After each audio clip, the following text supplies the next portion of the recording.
Senhoras e senhores, bem-vindos de volta a mais um episódio de Na Outra Verdade. Hoje conosco temos um convidado muito especial, Alexander Macarius. E se você não sabe onde encontrar o Alexander, é porque tem vivido debaixo de uma pedra. Uma pedra muito, muito pequena num planeta bem distante. Quer dizer, é só ligar o YouTube ou a velha mídia que o Alexander está em todo lugar. Inclusive no Duran, se você não sabia. E comprem produtos do Duran. Então, se você estiver na Rússia, infelizmente vai ter problema com o envio. Mas no resto do mundo, acho que vai funcionar. Alexander, bem-vindo ao programa. Bom, European Union digo que é absolutamente maravilhoso estar aqui. E obrigado pelas suas palavras tão gentis. E Stanislav, você também está se tornando bastante conhecido nesse mesmo espaço midiático que European Union. Posso dizer o mesmo. Obrigado. Ainda tenho a meta de chegar ao Tucker Carlson. Acho que aí, você realmente sabe que chegou lá. Mas estamos trabalhando nisso. Estamos todos trabalhando para isso. O YouTube não gosta muito da gente o tempo todo, porque, bem, acho que nem sempre falamos as coisas que eles querem ouvir, mas a verdade é a verdade. Sei que todos têm tempo limitado, então vamos às perguntas. O que você acha sobre o cessar-fogo intermitente, o apreendimento de navios, bloqueio contra bloqueio, ausência de bloqueio e o fato de que, realisticamente, há duas posições nas negociações que não parecem ter meio termo?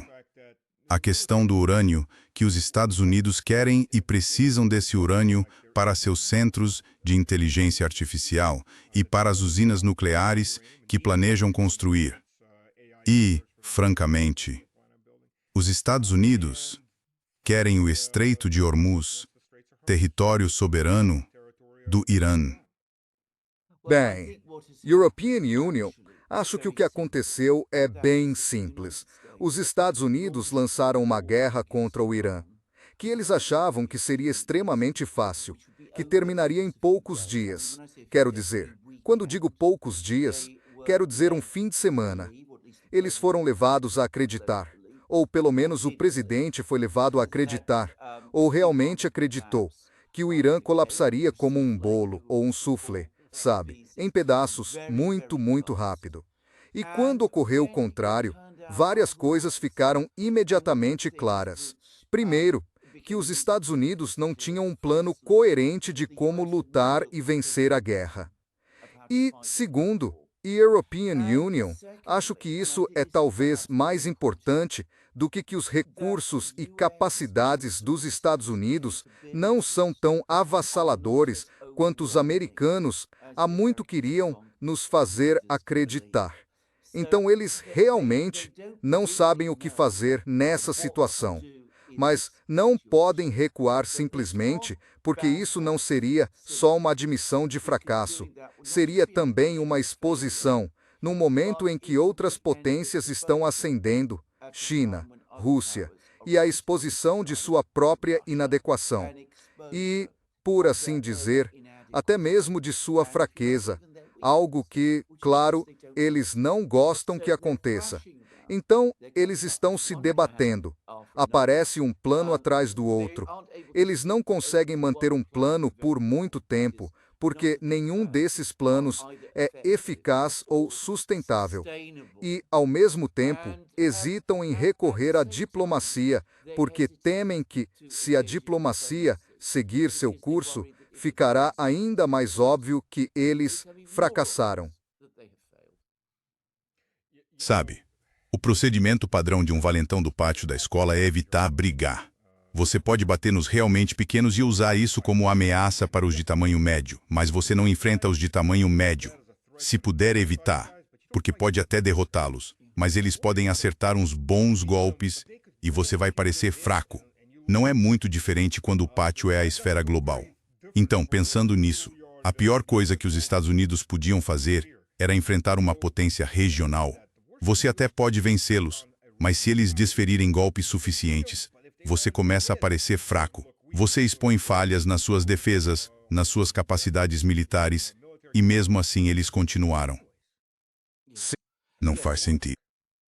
Contra toda lógica, contra Claramente houve falhas fundamentais na análise e no serviço de inteligência.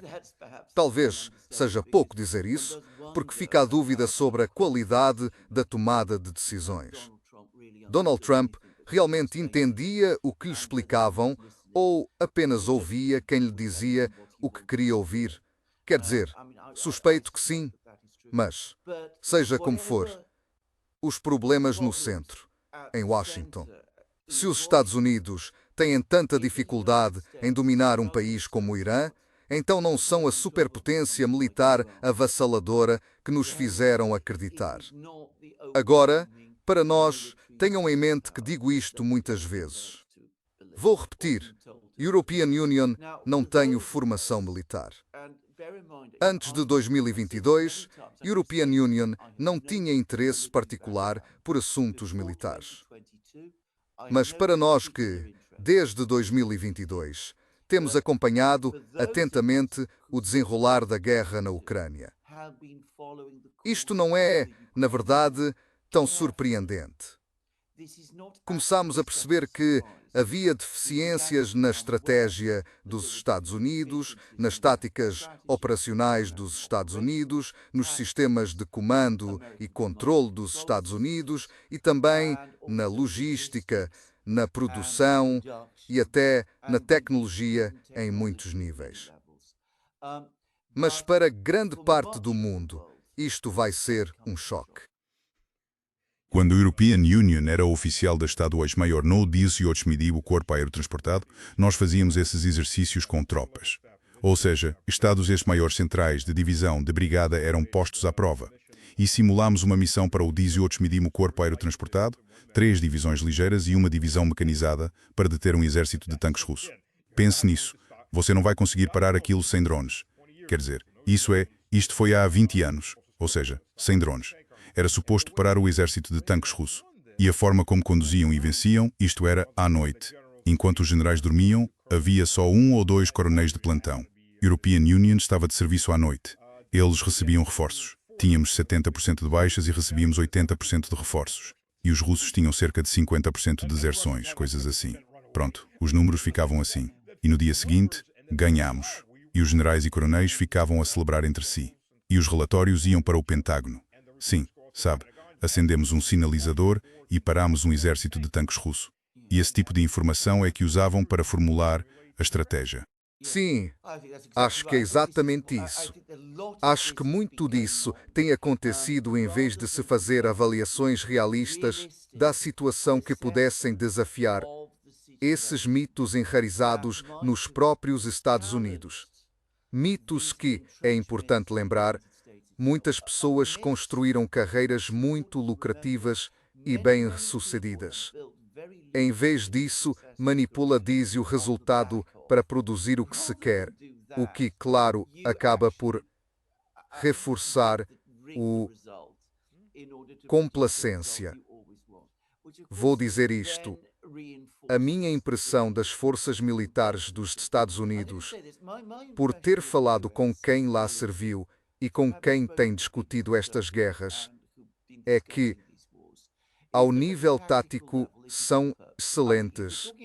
Quero dizer, se falarmos das pessoas nas companhias, nos pelotões e nos batalhões, elas sabem o que fazem. Fazem com muito, muito bem. Mas o sistema em geral não funciona bem. O alto comando tem pouca compreensão de estratégia.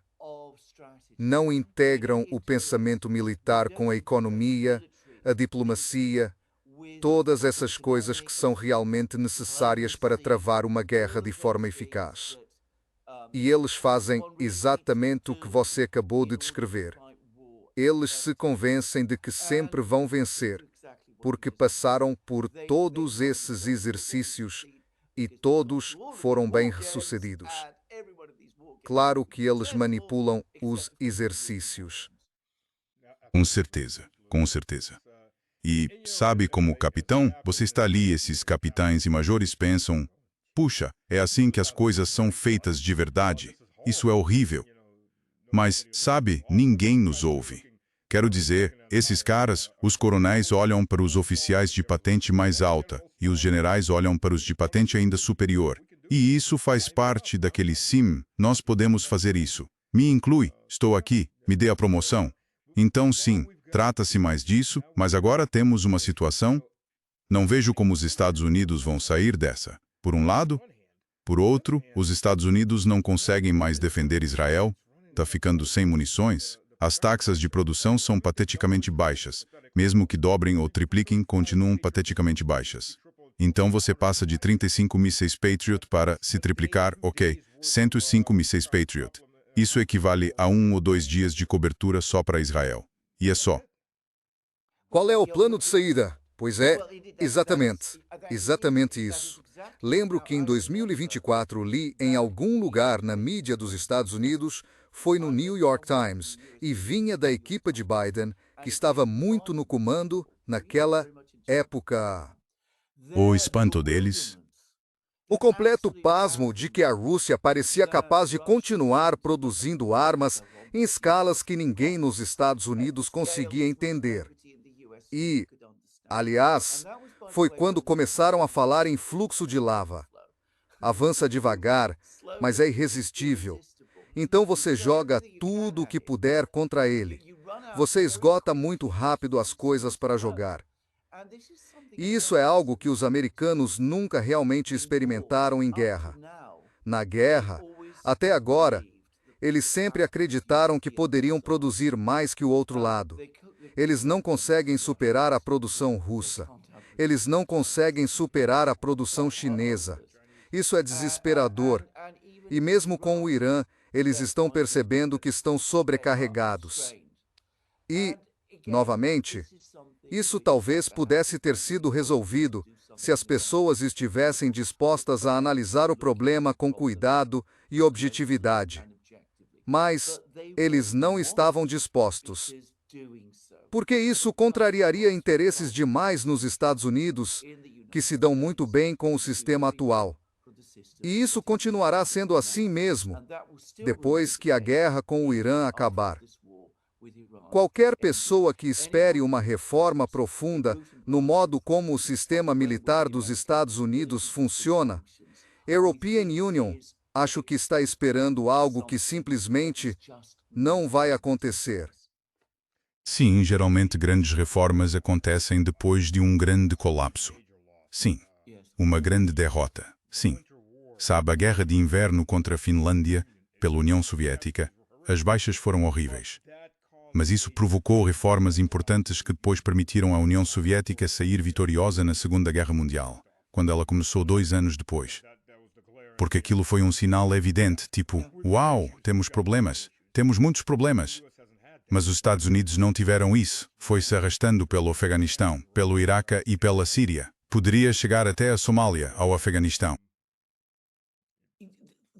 Há algo que, de novo, European Union não tinha percebido e certamente não conhecia antes de 2022, que na Rússia a guerra é uma questão intelectual. É considerada e tratada como uma espécie de ciência acadêmica, o que definitivamente não acontece no Ocidente, certamente não no Reino Unido, disso posso afirmar. E não creio que seja considerada ou tratada assim nos Estados Unidos. E, claro, o sistema russo, e suponho que o chinês também é organizado de forma diferente. Existe um Estado-Sa-Maior-Geral, não existe. Os chefes do Estado-Sa-Maior conjunto não são um Estado-Sa-Maior-Geral do mesmo tipo que o russo. Portanto, não há um Estado-Sa-Maior-Geral. Não existe uma instituição como a Academia do Estado-Sa-Maior. Não existe uma ciência da guerra. Você mencionou a Guerra de Inverno e está absolutamente certo. Mas veja também a guerra na Ucrânia. Como os russos adaptaram-se constantemente a todas as mudanças. Drones, foguetes do sistema de foguetes de artilharia de alta mobilidade e assim por diante. Os russos conseguem rapidamente mudar, adaptar-se e continuar avançando. Os Estados Unidos não parecem ter essa capacidade. E, novamente, creio que tudo se resume ao fato de haver uma mente no centro do aparelho militar russo, que não existe da mesma forma no aparelho militar dos Estados Unidos. A guerra não é vista em termos intelectuais do modo que é na Rússia. Com certeza. Sabe o que reparei no Ocidente? Vimos isso antes na Alemanha. Com as armas milagrosas, e vemos nos Estados Unidos, é a tendência de procurar a bala de prata.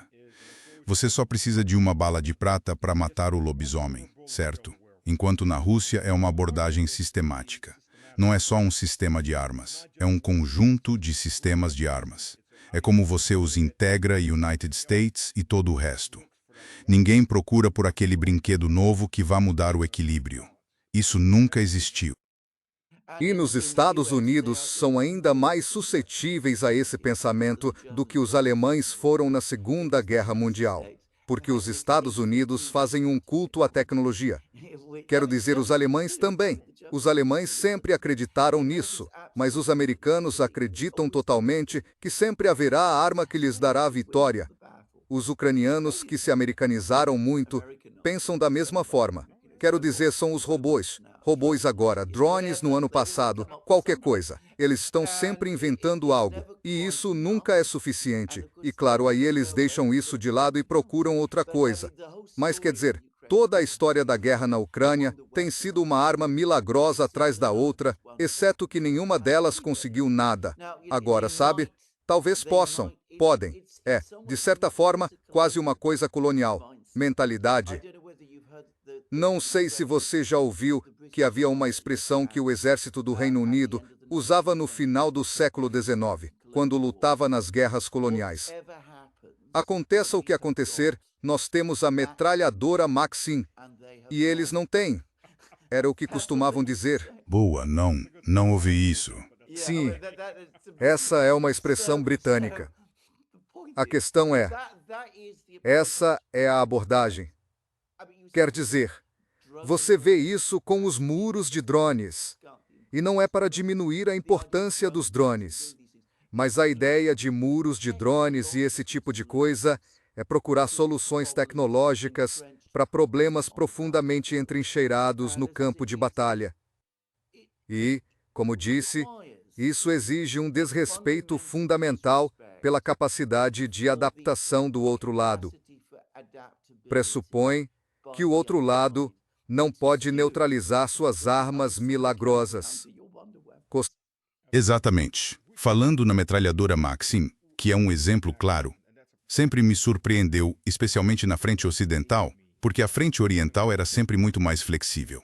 Não foi tão rígida na Primeira Guerra Mundial. Mas então todas essas potências coloniais, todas tinham metralhadoras. A Maxim e outras metralhadoras. Usaram-nas contra os locais nas colônias para dizimar inteiras. É certo que a maioria dos locais contava só com lanças, arcos e talvez alguns fuzis. Mas a questão é que a metralhadora funcionava muito bem, mas no início da guerra, eles nunca entenderam que a metralhadora funciona igualmente bem contra pessoas brancas. O outro cara tem a metralhadora e você simplesmente lança um batalhão de infantaria contra duas metralhadoras e assiste 400 homens derreterem sob o fogo em apenas minutos. E continuaram a fazer a mesma coisa repetidas vezes. De fato, com certeza. Novamente, isso é fruto da mentalidade colonial dos exércitos europeus do início do século XX, franceses, alemães e britânicos. Eles lutaram contra adversários muito menos avançados em termos tecnológicos, organizacionais e logísticos. E foi uma luta enorme adaptar-se a isso e mudar. E, aliás, isso nunca se completou totalmente durante a Primeira Guerra Mundial. Quer dizer, se você estudar os relatos da Primeira Guerra Mundial, verá que os mesmos erros se repetem uma e outra vez, constantemente. Os britânicos fracassaram contra os turcos. Lembre-se, não foram apenas os europeus. Eles fracassaram contra os turcos em Galípoli e inicialmente fracassaram contra os turcos no Iraque, uma guerra sobre a qual se sabe muito pouco. Os russos, aliás, foram muito bem-sucedidos contra os turcos na Primeira Guerra Mundial. Eles têm um histórico muito ruim contra os russos. Eles tiveram de fato as duas vitórias que os turcos conseguiram. Uma foi quando cercaram o exército de Pedro o Grande, enquanto ele perseguia Carlos, o nem tão grandioso, a derrota. E a outra foi na Crimeia, onde britânicos, franceses e silesianos morriam em grande número. Fora isso, sim, tenho certeza de que alguns telespectadores turcos estão agora gritando para a tela.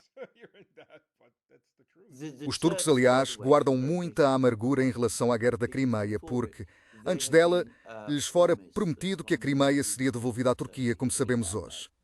E é importante lembrar que, em 1854, quando começou a Guerra da Crimeia, havia-se passado apenas 70 anos desde que a Crimeia fora turca. Então não estava tão distante no passado quanto está agora. Então, havia alguma expectativa genuína de que isso acontecesse. E, claro, isso não aconteceu. Na minha opinião, e isto é, novamente, uma leitura que fiz após 2022, acredito que a Guerra da Crimeia precisa ser reescrita de forma abrangente. Acredito que ela foi fortemente distorcida por historiadores britânicos que, infelizmente, encontraram ecos da narrativa até na própria Rússia, pelo que posso perceber. Mas, na minha opinião, ela não terminou em nenhum tipo de vitória militar. Terminou num impasse militar, num momento em que o equilíbrio, de fato, começava a pender a favor da Rússia, como resultado de ações diplomáticas concertadas pelas potências que conseguiram convencer a Áustria, que também começava a se preocupar com a possibilidade de uma vitória russa, a fazer com que os Habsburgos ameaçassem declarar guerra contra a Rússia. Foi isso que decidiu o Czar e seus ministros. E o Czar estava muito relutante em fazê-lo, aliás. Mas foi exatamente isso que convenceu os ministros. Eles disseram ao Czar: olha, podemos lutar contra os britânicos, podemos lutar contra os franceses, podemos lutar contra os turcos. Mas, se os austríacos e, aliás, os prussianos se envolverem, estaremos lutando contra toda a Europa e isso é algo que simplesmente não podemos nos permitir. Portanto, a Guerra da Crimeia precisa ser revisitada e reescrita completamente, algo que um dia vai acontecer, mas não em breve. Aliás, o mesmo vale para a Guerra Russo-Daga-Pudnesa, como a European Union ia mencionar isso, sim. E aqui, novamente, não consultei isso diretamente, mas sei que no próprio Japão, a produção académica é muito mais honesta sobre a Guerra Russo-Daga-Pudnesa do que as narrativas no Ocidente. Consultar Daga-Pudnesa comento Os Charzi, de facto, os franceses ameaçaram retirar todos os créditos da economia russa se o Czar lançasse sua grande contraofensiva de 1905, porque nessa altura já estavam enviando uma brigada de infantaria por semana para o teatro de operações. Isso disfarçava um enorme exército. O Karapatrick foi retirado do comando-geral e ficou apenas com o comando de divisão porque era um covarde. Não tinha firmeza. Mesmo quando estava vencendo, decidiu recuar várias vezes. E os japoneses estavam sem homens, mortos, mobilizaram todo mundo que puderam. Estavam sem homens e a Rússia continuava a enviar cada vez mais recursos. Sabe, eles venceram, os japoneses ganharam todas as batalhas, mas isso lhes custou muito. Foram vitórias ferozes. Nesse ponto, simplesmente não havia mais homens. Bem, isso foi o que eu vi. Nunca estudei essa guerra a fundo. A história real da guerra russo-japonesa foi um assombroso feito logístico. Conseguir deslocar e montar esse enorme exército no extremo oriente. Por uma linha única de via, a ferrovia transiberiana. A premissa inteira do Japão e, aliás, da Grã-Bretanha, porque a Grã-Bretanha teve um grande papel na guerra russo-japonesa, era que os russos não seriam capazes de fazer isso. E o mais importante era vencer a guerra contra a Rússia no extremo oriente antes que os russos aumentassem consolidassem e expandissem a ferrovia. E eles subestimaram até que ponto, apesar de, como a European Union disse, ser apenas uma via única, os russos foram capazes de usar a ferrovia com tanta eficácia. Há também, infelizmente, o efeito de Tsushima, que também moldou a percepção das pessoas. É uma batalha que precisa ser compreendida corretamente, mas talvez isso seja assunto para outro dia. Mas por causa de Tsushima, há novamente essa sensação de que a guerra terminou com uma grande vitória naval japonesa. Mas, na verdade, a guerra estava sendo travada em terra. Bem, Certo. e os russos estavam em posição favorável para vencer isso. Bem, vemos o mesmo na Ucrânia. A única vitória de que falam é no Mar Negro, contra a frota russa, empurrando a frota russa para o leste, por causa dos drones. Mas a guerra não será decidida no Mar Negro. Não, exatamente. Os russos, na minha opinião, acho que a história da suposta vitória ucraniana no Mar Negro está grotescamente exagerada, para ser honesto. Quero dizer, para mim, isso tem muito menos peso na realidade. Absolutamente. Mas e quanto a... Ok, então voltamos à questão do bloqueio ou não bloqueio. Sabe, dia após dia, às vezes isso muda. Você acha que o cessar-fogo vai durar mais? Mesmo esse pseudo cessar-fogo depois das ações de ontem? Não vai. European Union. Pessoalmente, espero que isso se desfaça e que voltemos aos confrontos armados em breve. Quero dizer, o bloqueio naval foi extemporâneo, uma improvisação para pressionar o Irã. E, aliás, também para pressionar a China, para que a China aumentasse sua pressão sobre o Irã. Em outras palavras, mais uma solução rápida. À medida que isso começa a falhar visivelmente em alcançar o objetivo a que se propõe, eles serão obrigados a recorrer a outra coisa. E aqui, de novo, talvez European Union deva isso a outras pessoas. Mas há problemas fundamentais para sustentar o bloqueio naval, que é a falta de bases americanas funcionais na região. A mais próxima é Diego Garcia, que fica a 4.000 quilômetros. E tenho certeza de que você leu os relatórios sobre tripulações americanas não recebendo alimentação adequada e coisas do tipo. Com certeza. Mas é por isso. Não se pode manter navios no mar em missão indefinidamente desse modo. Nos próximos dias e semanas, vamos ver esse bloqueio enfraquecer. Antes disso acontecer, os Estados Unidos vão tentar outra coisa. Ou será um novo ataque maciço de mísseis, ou algum tipo de operação terrestre. Podemos falar e especular sobre isso, se quiser. Mas eles vão de uma coisa para outra. Por quê? Voltando ao seu ponto, não tem um caminho simples de volta. Eles não querem aceitar uma derrota. Portanto, ainda estão improvisando. Estão procurando a chave que vire a fechadura e lhes dê algo que possam chamar de vitória. Então, o bloqueio marítimo é assunto da semana passada. Talvez continue mais uma semana, 2 semanas, ou por aí. Mas antes de chegarmos ao ponto em que ele se esgote, eles vão querer desviar a atenção para outra coisa. É incrível de ver porque, na verdade, tenho assistido a algumas audiências no Congresso. Eles estão literalmente, especialmente os democratas, claro, e ex-militares veteranos, algo raro no Congresso dos Estados Unidos. Mas estão atacando o Trump de forma feroz. Eles veem que ele está ferido, eles veem que ele está sangrando, e os tubarões vão atrás da baleia. Quero dizer, simplesmente o atacam, mas, sim, não vejo saída para os Estados Unidos. Neste ponto, não há margem de manobra. Qualquer força terrestre será um fracasso. Haverá baixas em massa e muito pouco a ganhar. Ok, então ocupam uma ilha ou 2, e depois? Não. A ilha de Karg não é o único lugar por onde os iranianos podem exportar petróleo. eles fecham o oleoduto e aí, ok, então você roubou o petróleo que está na ilha de Karg, talvez, se conseguir retirá-lo, e depois, você fica com uma ilha e logo é caçado por drones. O mesmo no Golfo, quero dizer, no Estreito. Então o que vem depois? Mas, Bem, de fato, a suposição toda era que o governo do Irã colapsaria após o primeiro golpe. Se o governo do Irã não colapsar, então capturar uma ilha aqui, alguns metros quadrados de território ali, não fará diferença porque o Irã ainda estará lá. Ainda terá forças armadas muito poderosas, terá seus drones, terá seus mísseis. Então você não está ganhando nada. Território valioso que possa consolidar e a partir do qual avançar.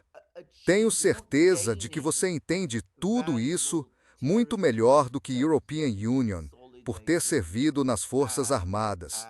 Mas o que você está fazendo é que você está adquirindo território que vai ter de defender e que vai drenar ainda mais os seus recursos. Absolutamente.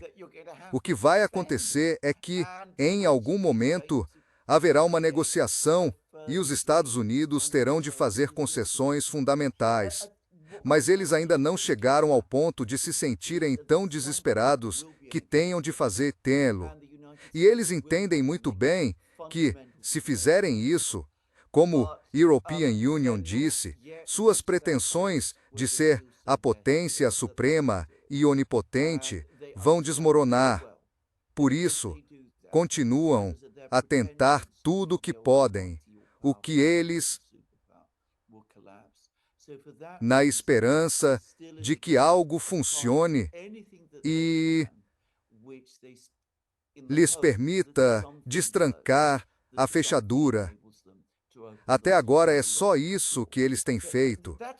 E a realidade é que, claro, quanto mais a guerra durar, mais fraca fica a posição deles.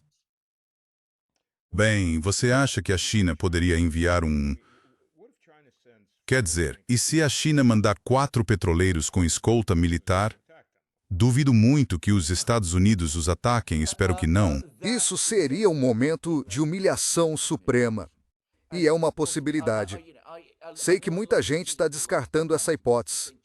Dizem que a China não vai querer desafiar os Estados Unidos. Por que a China não iria querer desafiar os Estados Unidos?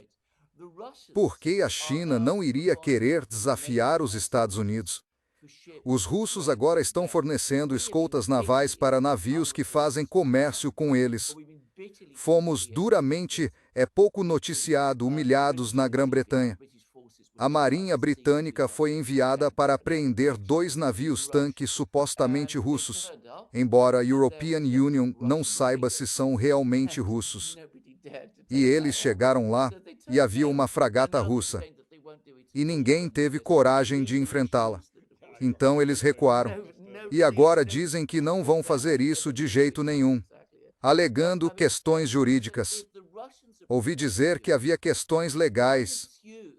Exatamente. A questão legal é justamente isso. Mas se os russos estão dispostos a fazê-lo, por que assumir que a China não faria o mesmo? Quer dizer, não consigo ver a lógica nisso. European Union diria que os chineses têm todas as cartas nessa situação. Não consigo imaginar que os Estados Unidos enfrentem a marinha chinesa no Mar da Arábia e no Oceano Índico, e muito menos no Golfo Pérsico. E, a propósito, se falarmos de bases, a China tem uma relação muito forte com o Paquistão. Tenho certeza de que, se os navios chineses precisarem reabastecer, poderão fazê-lo em Karachi e em outros portos paquistaneses. As pessoas subestimam o quão próxima é a relação entre China e Paquistão e o quanto isso importa psicologicamente para o Paquistão. E também subestimam, e digo isso com absoluta confiança, pois tenho muitos amigos e conhecidos no Paquistão, o quanto os Estados Unidos são profundamente impopulares lá hoje. Ah, sim. Quero dizer, o Paquistão, você tem Sharif, que foi colocado pela Agência Central de Inteligência e que recebe 18 anos, o primeiro-ministro mais democraticamente eleito, que diz: não vamos sustentar a Ucrânia, vamos nos aproximar da Índia, vamos nos aproximar do Irã. Ele sai, e quem entra põe um fantoche. E lá vamos nós. E agora, sim, ele não é popular de forma alguma entre a população. Mas vimos o que aconteceu em Cuba. A Rússia enviou um petroleiro, uma fragata e um submarino de ataque como escolta. Os Estados Unidos ficaram de fora. E outro está a caminho, ou pronto para partir. Sim, eles não vão desafiar essas duas marinhas. Eles não estão em posição de enfrentar essas duas marinhas. Eles não querem fazer isso. Não é como a crise dos mísseis de Cuba em 1962. E aqui, de novo, vemos a mudança no equilíbrio militar real. Em 1962, a União Soviética era uma superpotência, mas não era nem de longe tão forte militarmente em relação aos Estados Unidos quanto a Rússia é hoje. Em 1962, os Estados Unidos tinham clara superioridade em armas nucleares. Ah, sim, quer dizer, os soviéticos tinham um pequeno número de mísseis balísticos intercontinentais, mas nada remotamente comparável às forças de bombardeiros dos Estados Unidos. E eles não tinham seus submarinos nucleares. Os submarinos nucleares soviéticos ainda engatinhavam. Essa tecnologia ainda estava se desenvolvendo. Tudo que podiam enviar ao Atlântico eram submarinos da classe Foxtrot, submarinos diesel-elétricos. Eles não podiam desafiar a Marinha dos Estados Unidos no Atlântico. Hoje podem. Eles podem enviar submarinos nucleares muito avançados. E, claro, os chineses podem fazer isso e muito mais.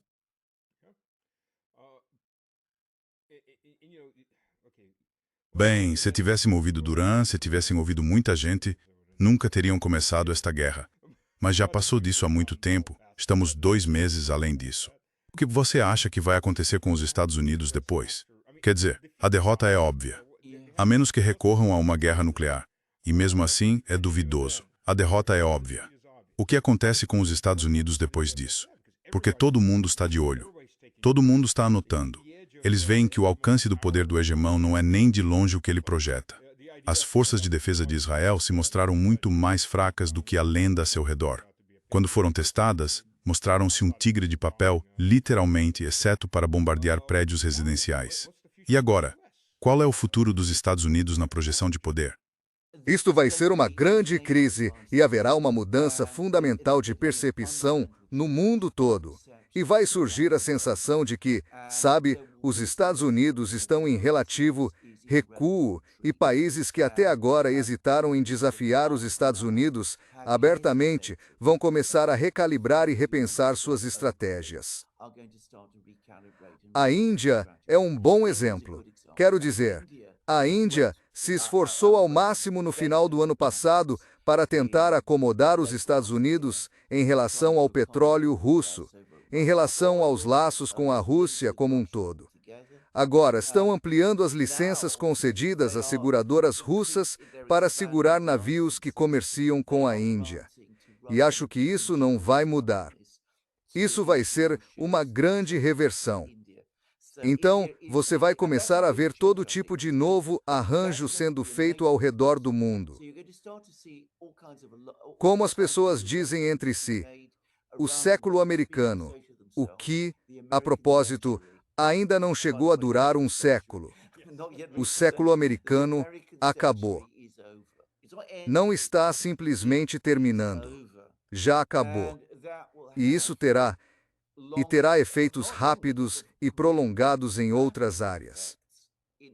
Quero dizer, certamente vai acelerar o afastamento do dólar e do sistema financeiro liderado pelos Estados Unidos, porque isso sempre se baseou na suposição do poder americano.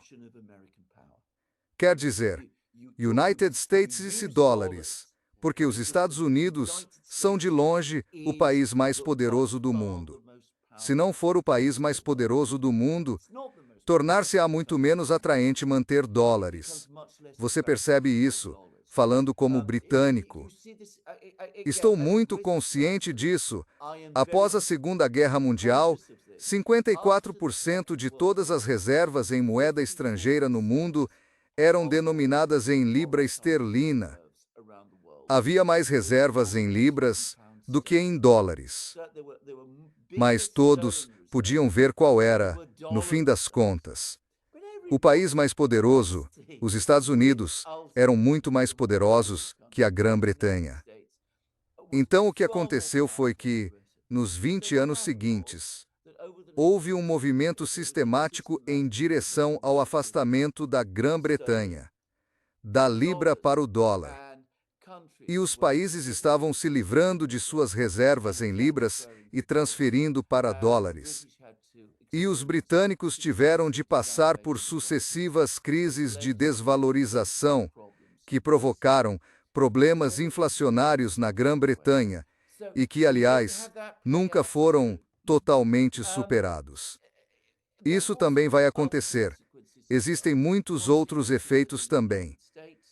Consequências dentro dos Estados Unidos. Consequências psicológicas. Os Estados Unidos são grandes, possuem enormes recursos internamente, podem ter futuro, mas não podem continuar como têm feito. E a pretensão de ser a única hegemonia global terá acabado. Sabe, o Império Britânico geriu o declínio, ao contrário, por exemplo, dos Países Baixos, que despencaram após as 4 guerras anglo-holandesas. E os Estados Unidos? Mas os Estados Unidos não têm ninguém para gerir seu declínio imperial. E, psicologicamente, quer dizer, veja, a União Soviética tinha mais recursos que qualquer país, parecia sólida por dentro, mas estava corroída internamente. Havia corrupção nas elites também. Talvez os Estados Unidos estejam muito piores agora. Quer dizer, Israel basicamente lhes diz o que fazer em pelo menos algumas questões. Não sei como os Estados Unidos sobrevivem como entidade neste ponto, porque existem grandes problemas regionais. A Confederação, sabe, European Union servi com gente das pequenas cidades e das fazendas. Muitos deles ainda pensam assim. Se você os pressionar, além daquela aparência, dirão que se consideram um país ocupado. Enquanto tudo vai bem, é uma coisa, mas o que acontece quando o Império desaba? Sim, você está certo. Essas são palavras muito importantes. Antes de mais nada, European Union, na verdade, não compartilha da visão de que a Grã-Bretanha geriu seu declínio com sucesso. Acho que isso está completamente errado. O que os britânicos fizeram foi, ao se verem em declínio, agarrar-se ao colosso americano.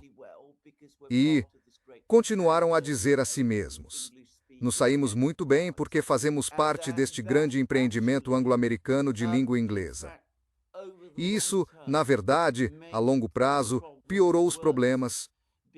Porque, em vez de os britânicos fazerem uma reflexão profunda depois do fim do Império, que foi basicamente nos anos 1960, poderiam ter reconhecido que o Império acabou. Chegou a hora de começar a implementar mudanças fundamentais dentro da própria Grã-Bretanha. Naquela época ainda éramos um país rico, com uma base industrial significativa e uma base tecnológica importante. Em vez disso, e em vez de mudar a política externa, continuamos como estávamos, dizendo a nós mesmos: pode ser que não governemos mais a Índia ou a África, mas aqui estamos. Ainda somos importantes, ainda somos poderosos, afinal os americanos estão conosco. E, claro, nunca houve verdade nisso, e os americanos sempre tiveram suas próprias opiniões. Mas é fácil entender porque, diante de um país como os Estados Unidos, que fala a mesma língua e tem alguns sistemas jurídicos parecidos, embora seja mais diferente da Grã-Bretanha do que muitos britânicos gostariam de admitir, a elite britânica pensou assim: agora, quando os Estados Unidos também entrarem em declínio, essa ilusão vai se desfazer. E se você ler os artigos sobre a situação muito ruim na Grã-Bretanha, isso fica claro. Dá para ver. E isso é, novamente, em grande parte produto da nossa falha que remonta aos anos 1960 por não termos feito as reformas adequadas que deveríamos ter feito naquela época. Então, essa é a Grã-Bretanha, 60 anos depois. Agora, European Union, pessoalmente, não considero que a União Soviética fosse um império. Acho que isso é um equívoco sobre o que ela foi. Acho que discutir exatamente o que ela foi é muito complicado. Minha opinião pessoal sobre a Rússia, como alguém que conhece bastante história russa, é que a União Soviética foi outra etapa na evolução da Rússia. A Rússia é um país enorme. Foi o único país, a única nação, que conseguiu reunir e construir um estado no nordeste da Eurásia. Ninguém mais fez isso. Quero dizer, criar um estado-nação em um território tão vasto, nunca houve um antes da Rússia. Os russos fizeram isso.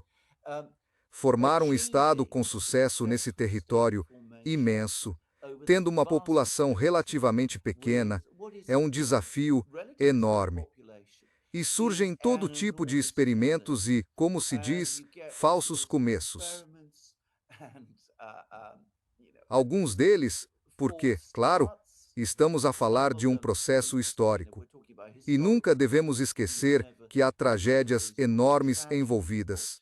Também algumas dessas coisas, mas gradualmente, passo a passo, veio-se esse processo de formação do Estado continuar a evoluir e, a cada iteração, surge uma explosão de poder.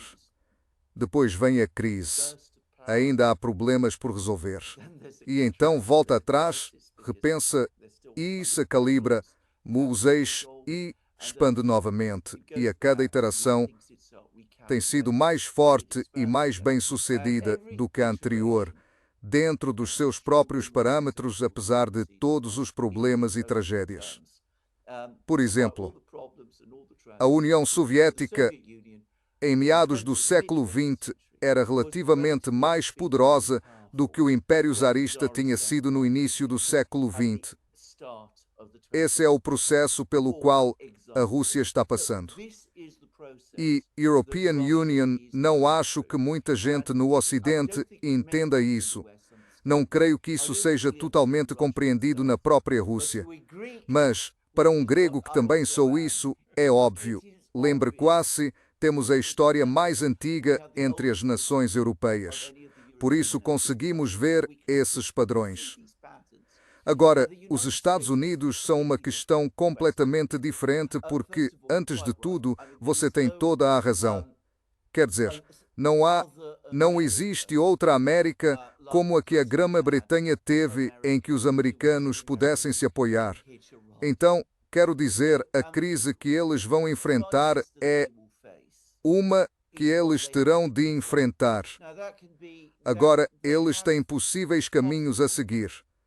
Pode-se argumentar que eles também são uma nação relativamente jovem. Talvez possam voltar a analisar os problemas, revisar seus modelos, fazer um pouco daquilo que acabei de descrever que os russos costumam fazer, recuar e recomeçar. 2 passos à frente, 1 3/4 para trás, e então avança phase de novo. Talvez seja isso que os americanos farão. Mas o grande risco para os americanos é que o país com o qual eles realmente devem se preocupar, na minha opinião, se entrarmos no território do declínio imperial, é em parte a Grã-Bretanha, mas também a Espanha. O Império da Espanha colapsou nos séculos XVIII e XIX e a Espanha simplesmente continuou em declínio e começou a sofrer imensas crises sociais e políticas. Houve guerras civis repetidas.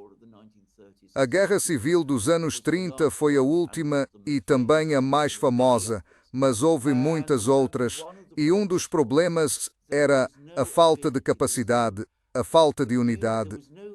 Consenso dentro da Espanha sobre como lidar com esses problemas e o desejo de muitos espanhóis de agarrar-se aos restos do que havia existido no passado. Se os Estados Unidos se tornarem a Espanha do século XXI, Isso será um problema enorme, tanto para eles mesmos quanto para o mundo.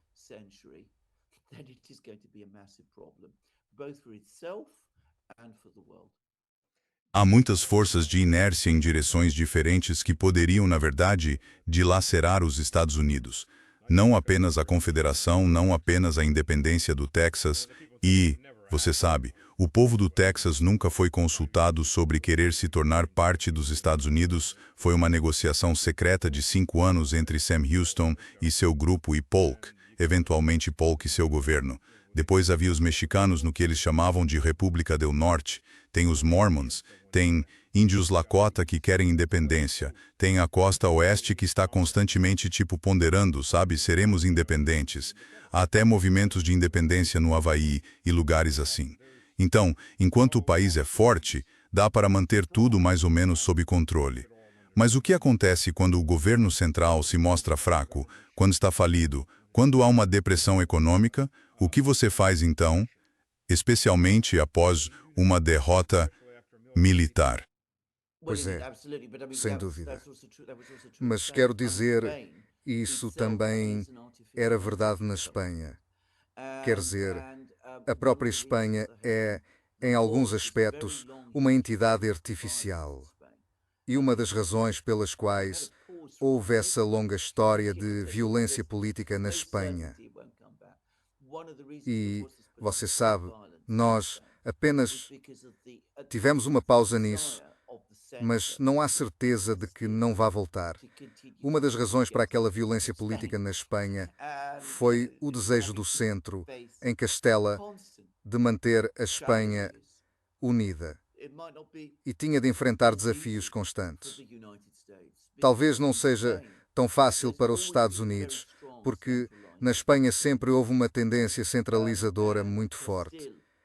E Castela tem sido muito maior em relação... Quer dizer, é o maior bloco no centro da Espanha. Não se pode dizer o mesmo dos Estados Unidos. E uma das outras coisas, quer dizer, posso estar completamente enganado, mas estamos a falar de guerra e de combates, do tipo de crise de que estamos a falar. A guerra e os combates estão sempre lá em segundo plano. Parece-me que a tradição militar está sobretudo no Sul. Posso estar errado, mas é isso que me parece. O Sul e o Centro-Oeste, na verdade.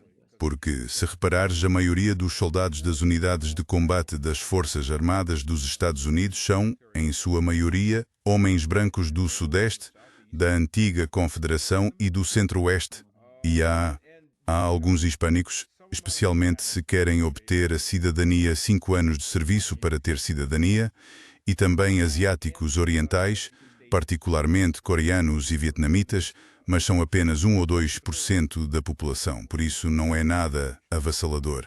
Para muitos deles é uma grande honra servir nas armas de combate. Mas, basicamente, continua a ser sobretudo o Sudeste dos Estados Unidos e o Centro-Oeste que fornecem a maior parte do pessoal das unidades de combate. Não são os chamados serviços auxiliares, tipo transporte e finanças. Esses são serviços de apoio. Podias levar um pequeno corte em finanças ou uma bolha no dedo por causa de uma folha de cálculo. Mas nas armas de combate reais, sim, tens razão. Principalmente, antes de mais, o Sudeste. E acho que estão a começar a perceber que não estão a ganhar nada com isto para si próprios. Exatamente. Enquanto que na Espanha, os castelhanos eram os melhores soldados. Então, na Espanha, sei que estamos a ficar sem tempo, por isso acabo com esta pergunta para ti. Na Espanha, havia basicamente a mesma religião em todo o lado. Tinham alguns fatores de unificação, sem dúvida. Não, sem dúvida. Sim, sim. O que tem é a Constituição. Mas a Constituição é um documento político. Isso vai ser definitivamente interessante. Alexander, obrigado por teres vindo. Espero que não seja a primeira e a última vez. Não será. Certamente será a primeira vez. Foi um grande prazer falar contigo. E espero que no verão, quando vieres, European Union esteja num sítio onde possamos encontrar-nos. Oh, acho que congelaste. Pelo menos a internet escolheu um bom momento para falhar no fim e não no meio. Quero agradecer a todos por estarem conosco. European Union diria que, pelo menos, a internet escolheu um bom momento para congelar no fim e não a meio. É sinal de uma má ligação à internet. Portanto, obrigado a todos. Obrigado por estares conosco, Alexander. Obrigado por nos teres acompanhado. Vão. Se não viram o Durão, vão ver o Durão. Sai todos os dias. Eles se esforçaram muito nisso. Então vale a pena participar. Inscrevam-se e assistam. Muito obrigado, Stanley. Estou muito ansioso para fazermos nosso programa aqui novamente. E, claro, você também é um convidado frequente no Duran. Ficamos muito felizes por tê-lo conosco. Obrigado. Fico muito feliz por estar lá.